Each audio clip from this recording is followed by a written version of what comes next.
आज हम लोग अपने फर्स्ट चैप्टर अध्याय नंबर 1 कूलाम के नियम तथा वैद्युत क्षेत्र में पहली टॉपिक विद्युत तथा वैद्युत आवेश के बारे में जानेंगे। ये दोनों बात एक ही है, चाहे विद्युत कहिए और चाहे वैद्युत कहिए, दोनों बात क्या है, एक ही है। कुछ लोग विद्युत कहते हैं, कुछ लोग वैद्युत कहते हैं, जिसको इंग्लिश में कहते हैं हम लोग इलेक्ट्रिक चार्ज। तो ये दोनों बात एक ही होती है, बस समझने के लिए आप एक अलग अलग भाषा में यूज कर सकते हैं। कुछ लोग विद्युत कहते हैं, कुछ लोग वैद्युत कहते हैं, आपकी जो इच्छा आप जो बोल लीजिए। तो देखिए, सबसे पहली बात हम जानेंगे कि ये वैद्युत आवेश होते क्या है। तो देखिए, मैंने बताया कि जब पुराने समय में प्रयोग किया गया तो प्रयोग करने के बाद देखा गया कि जब किसी दो वस्तुओं को, मतलब बहुत सारी ऐसी वस्तुएं थी, और सबसे पहली बार अंबर नामक धातु को रगड़ा गया था ऊन से, और उसमें देखा गया था कि उसमें प्रतिकर्षण हो रहा है। तो पुराने समय में जब वस्तुओं को रगड़ा जाता था तो उसमें दो गुणकोण होते थे, या तो आकर्षित होते थे या तो प्रतिकर्षित होते थे। तो जो उनमें आकर्षण या प्रतिकर्षण का गुण उत्पन्न होता था वह किसके कारण होता था, तो आवेश के कारण होता था। जैसा कि मैं आपको बता दूं कि आज से 2500 वर्ष पहले एक यूनानी दार्शनिक थे जिनका नाम था थेल्स। उन्होंने अंबर से जो एक पदार्थ था और अंबर को जब ऊन से रगड़ा तो उन्होंने देखा कि उसमें क्या हो रहा है, आकर्षण का गुण उत्पन्न हो रहा है। और जब उन्होंने अध्ययन किया तो यह पाया कि वह दोनों पदार्थ एक दूसरे को क्या कर रहे हैं, आवेशित कर रहे हैं। और इस प्रकार उन्होंने देखा कि कहीं ना कहीं जब वस्तुओं को रगड़ा जा रहा है तो वह क्या हो रही है, आवेशित हो रही है। अब देखिए, बात किसी प्रकार आगे देखा जाए तो फिर ये प्रक्रिया धीरे धीरे चलती रही। उन्होंने अंबर पे अध्ययन कर लिया।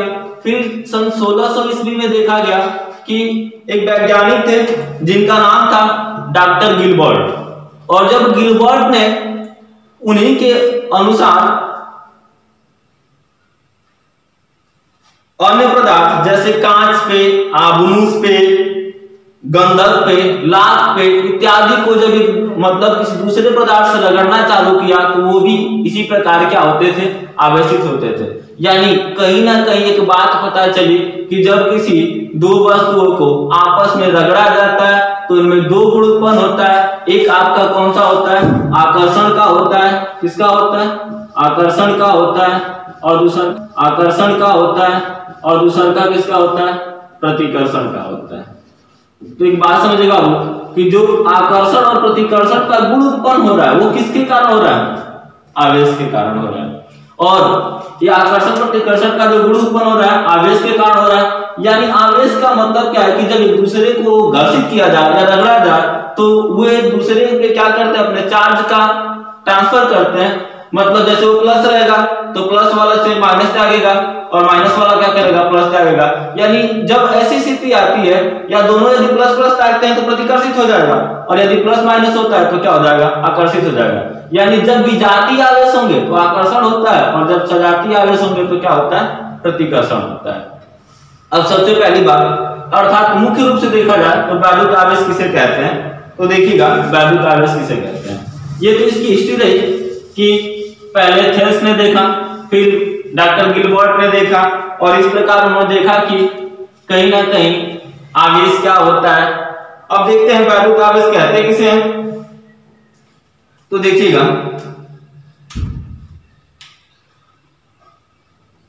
किसी पदार्थ का, स्पष्ट भाषा में क्या है, तो किसी पदार्थ का वह गुण, किसी पदार्थ का वह गुण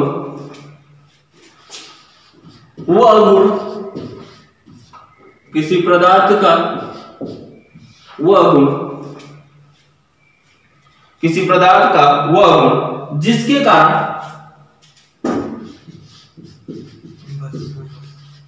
दिख रहा है, जिसके कारण किसी पदार्थ का वह गुण जिसके कारण उसमें विद्युत तथा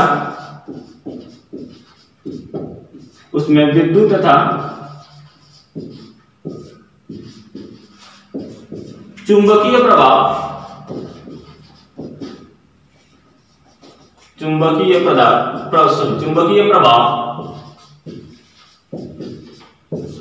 उत्पन्न होता है,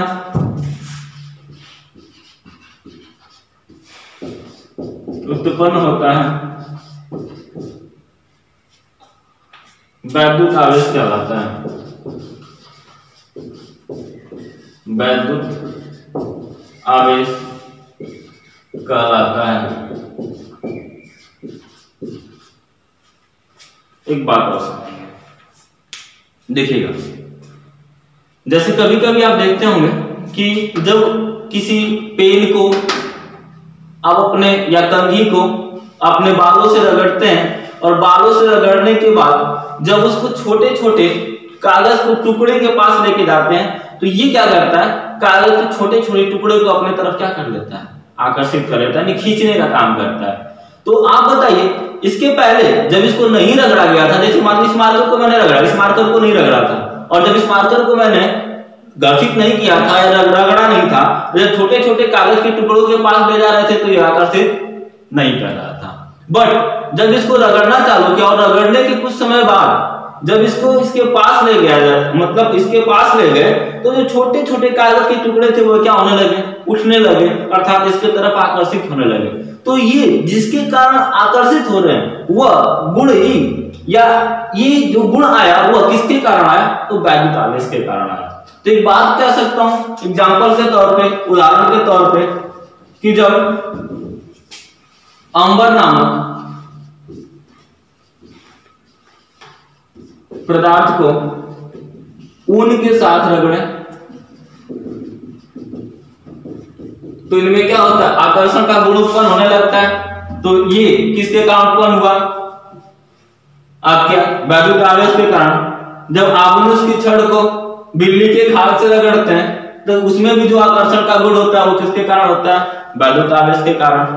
ठीक है, तो एक बात आपको समझ में आ गई कि वैद्युत आवेश किसे कहते हैं, किसी पदार्थ का वह गुण जिसके कारण उसमें या तो विद्युतीय प्रभाव उत्पन्न हो जाए, यानी विद्युत उत्पन्न हो जाए, या चुंबकीय प्रभाव उत्पन्न हो जाए, वही हमारा क्या कहलाता है, वैद्युत आवेश कहलाता है। अब सबसे बड़ी बात, वैद्युत आवेश होते कितने प्रकार के हैं, तो देखिएगा वैद्युत आवेश कितने प्रकार के होते हैं। एक छोटा सा और बात मैं बता देता हूं। जो वैद्युत आवेश होता है इसे स्मॉल q के द्वारा नोट किया जाता है, और स्मॉल q बराबर होता है n इंटू ए, जहां आपका q को कह सकते हैं चार्ज, हिंदी में कहते हैं आवेश। नीचे दिखेगा, नीचे तक दिखेगा, दिखेगा। n बराबर होता है नंबर ऑफ इलेक्ट्रॉन, या कह सकते हैं इलेक्ट्रॉनों की संख्या, नंबर ऑफ इलेक्ट्रॉन अर्थात इलेक्ट्रॉनों की संख्या, और ई जो होता है ये होता है इलेक्ट्रॉन।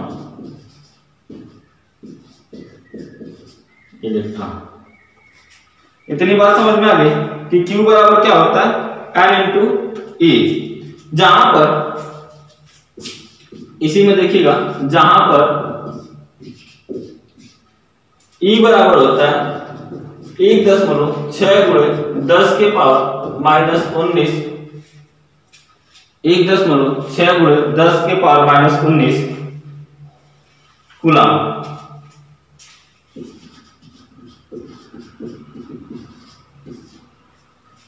देखिएगा, तो एक बात समझ में आ गई कि चार्ज बराबर क्या होता है, n इंटू ई, जहां n आपका क्या है, इलेक्ट्रॉनों की संख्या, और ई क्या है आपका इलेक्ट्रॉन। इन दोनों का गुणनफल किसके बराबर होता है, आवेश के बराबर होता है। अब देखिए ये जो ई होता है अर्थात इलेक्ट्रॉन होता है, इसका मान कितना होता है, इलेक्ट्रॉन का मान होता है 1.6 गुणे 10 के पावर माइनस 19 कूलम। अब देखिए सबसे पहली बात जिससे मैं बात कर लेता हूं वैद्युत आवेश के प्रकार। जो वैद्युत आवेश ये सामान्यतः दो प्रकार का होता है, एक आपका होता है धन आवेश और दूसरा होता है ऋण आवेश। देखिएगा जो पहला होता है आपका धन आवेश, धन आवेश में क्या होता है कि किसी भी पदार्थ पे जब इलेक्ट्रॉन की क्या हो जाए, कमी होने लगे, तो आपका कौन सा आवेश हो जाएगा, धन आवेश हो जाएगा। यानी कहने का तात्पर्य है कि जब किसी दो पदार्थों को आपस में रगड़ा जाए और जिस पदार्थ को रगड़ा जा रहा है उस पे इलेक्ट्रॉन की कमी होने लगे, तो वो आपका क्या कहलाता है, धन आवेश कहलाता है। जैसे फॉर एग्जांपल के रूप में मैं देख लेता हूं, जैसे मैंने ये कांच की छड़ ले ली, ये मैंने क्या ले लिया, कांच की छड़ ले ली, ये कांच की आपकी छड़ है और यहाँ पे रेशम का कपड़ा ले लिया। ये रेशम का क्या आपका,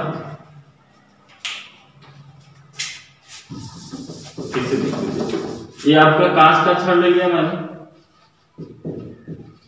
और यहाँ पे मैंने रेशम का कपड़ा ले लिया। रेशम का कपड़ा देखिएगा, ये जो कांच था ये क्या था, इलेक्ट्रॉनिक चार्ज, मतलब इस पे इलेक्ट्रॉन की अधिकता थी। जब इसको कांच जो था इस पे इलेक्ट्रॉन की अधिकता थी, जब रेशम के कपड़े से मैंने रगड़ना चालू किया तो इसमें जितने भी नेगेटिव चार्ज थे ये कहां चले गए, रेशम के कपड़े पे चले गए। जितने भी माइनस चार्ज था अर्थात ऋणात्मक आवेश था ये कहां चला गया, रेशम के कपड़े पे चला गया। और जब इसमें से माइनस चार्ज चला जाता है तो इसका भी जुड़ता क्या, प्लस चार्ज। यानी जो कांच कभी ऋणावेश था अर्थात ऋणात्मक था या कह लीजिए कि नेगेटिव चार्ज रखता था, अब वो रगड़ने के बाद कैसा हो गया, पॉजिटिव चार्ज हो गया। अर्थात कहने का मतलब है कि इसमें से इलेक्ट्रॉन की क्या होने लगी, कमी होने लगी। इलेक्ट्रॉन की कमी का मतलब है कि नेगेटिव चार्ज इसमें से क्या हो गया, हट गया और ये क्या हो गया, पॉजिटिव हो गया। अर्थात कैसा चार्ज हो गया, धन आवेश हो गया। अर्थात मैं सीधी भाषा में आपको बताना चाहता हूं कि ये जो कांच की छड़ है, जब कांच के छड़ को रेशम के कपड़े से मैंने रगड़ना चालू किया तो इसके जितने भी नेगेटिव चार्ज थे धीरे धीरे कहां डोनेट होने लगे, रेशम के कपड़े पे डोनेट होने लगे। और जब रेशम के कपड़े पे डोनेट होने लगे तो ये इस पे क्या बचा, पॉजिटिव चार्ज बचा। अर्थात कहने का मतलब है कि जब किसी पदार्थ में इलेक्ट्रॉन की कमी होने लगे तो कमी होने के बाद वह कैसा आवेश बन जाता है, धन आवेश बन जाता है। ठीक इसके विपरीत में बात कर लेता हूं ऋण आवेश की। तो जब इलेक्ट्रॉन की अधिकता होने लगे, जब इलेक्ट्रॉन की अधिकता होने लगती है तो उसे क्या कहते हैं, ऋण आवेश कहते हैं। क्या कहते हैं, ऋण आवेश कहते हैं। यानी सीधी सीधी बात मैं कहूं कि जब इलेक्ट्रॉन की किसी पदार्थ में अधिकता होने लगे या बढ़ोतरी होने लगे तो आपका क्या होने लगता है, ऋण आवेश होने लगता है। मैंने जैसा कि पहले पीछे आपको बताया कि जो इलेक्ट्रॉन होता है यह कैसा होता है, हमेशा नेगेटिव चार्ज होता है, ये पॉजिटिव नहीं होता। अर्थात कहने का मतलब है हमेशा नेगेटिव होता है। तो जब नेगेटिव होता है तो एक बात समझिएगा कि ऋण आवेश कब होगा, जब इसमें बहुत ज्यादा नेगेटिव चार्ज होंगे तो ये ऋण आवेश होने लगेगा। और जब इसमें क्या होगा, मतलब नेगेटिव चार्ज कम हो जाएगा या अर्थात कमी होने लगेगी तो वह कौन सा आवेश हो जाएगा, जिसे धन आवेश हो जाएगा। जैसा कि देखा कि कांच को जब रेशम के कपड़े से रगड़ना चालू किया तो कांच पे नेगेटिव चार्ज था, लेकिन धीरे धीरे डोनेट होकर रेशम के कपड़े पे चला गया और रेशम के कपड़े पे जब चला गया तो इस पे कौन सा चार्ज बचा, पॉजिटिव चार्ज बचा। अर्थात वह कौन सा आवेश था, धन आवेश था। बात करता हूं ऋण आवेश की। तो जैसे मैंने कहा इसमें एग्जांपल के तौर पे मैं एक एवनाइट की छड़ ले लेता हूं, एक एवनाइट की छड़ ले लिया और एवनाइट की छड़ को एक मान लीजिए फर धातु है या पदार्थ कह लीजिए, एक फर एक पदार्थ है। जब इसको एवनाइट की छड़ को फर से रगड़ा गया तो जब फर से रगड़ा गया तो हुआ क्या कि एवनाइट का छड़ पॉजिटिव चार्ज था और जब इसको फर से रगड़ा गया तो अब एक क्या हुआ कि पॉजिटिव चार्ज यहाँ पे चला गया और इसका नेगेटिव चार्ज कहां डोनेट होने लगा, एवनाइट के छड़ पर। अर्थात जो कभी एवनाइट की छड़ पॉजिटिव था वो क्या हो गया, नेगेटिव हो गया। अर्थात जब इन दोनों को एक दूसरे के साथ घर्षित किया गया तो इस एवनाइट की छड़ पर नेगेटिव चार्ज की क्या होने लगी, अधिकता होने लगी, यानी क्या लीजिए बढ़ोतरी होने लगी। और जब बढ़ोतरी होने लगी या अधिकता होने लगा या बढ़ने लगा तो इस चार्ज को हम लोग क्या कहते हैं, ऋण आवेश कहते हैं। यानी सीधी भाषा में जब किसी पदार्थ पे इलेक्ट्रॉन बढ़े, जब किसी पदार्थ में इलेक्ट्रॉन बढ़े तो आपका क्या होता है, ऋण आवेश होता है। और जब इलेक्ट्रॉन घटे तो वो क्या होता है, धन आवेश होता है। अर्थात सीधी सीधी भाषा में इलेक्ट्रॉन बढ़ रहा हो तो ऋण आवेश कह लेंगे और इलेक्ट्रॉन घट रहा हो तो धन आवेश कह लेंगे। ठीक है, अर्थात इलेक्ट्रॉन घटने की स्थिति में धन आवेश और इलेक्ट्रॉन बढ़ने की स्थिति में क्या है, ऋण आवेश। बात समझ में आ गई होगी आपको कि वैद्युत आवेश के दो प्रकार, एक आपका धन आवेश और दूसरा ऋण आवेश। धन आवेश कब होगा, जब इलेक्ट्रॉन की क्या होगी, कमी होगी। और ऋण आवेश कब होगा, जब इलेक्ट्रॉन की अधिकता होगी या बढ़ोतरी होगी। अब इसी के आधार पर बात कर लेते हैं सजातीय आवेश और विजातीय आवेश। सजातीय आवेश क्या होता है, विजातीय आवेश क्या होता है।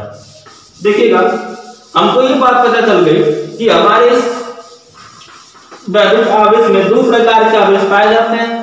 पहला मैंने देखा धन आवेश और दूसरा का देखा ऋण आवेश। तो देखिएगा अब इसी के आधार पे बांटा गया सजातीय आवेश और विजातीय आवेश। सजातीय जैसा कि नाम से मालूम चल रहा है, सजातीय मतलब एक ही जाति से, और वी जाति मतलब भिन्न भिन्न जाति के। तो दो ही जाति है इसमें, एक तो प्लस है और दूसरा माइनस है। एक प्लस है और दूसरा माइनस है। तो देखेंगे कि जो सजातीय आवेश होता है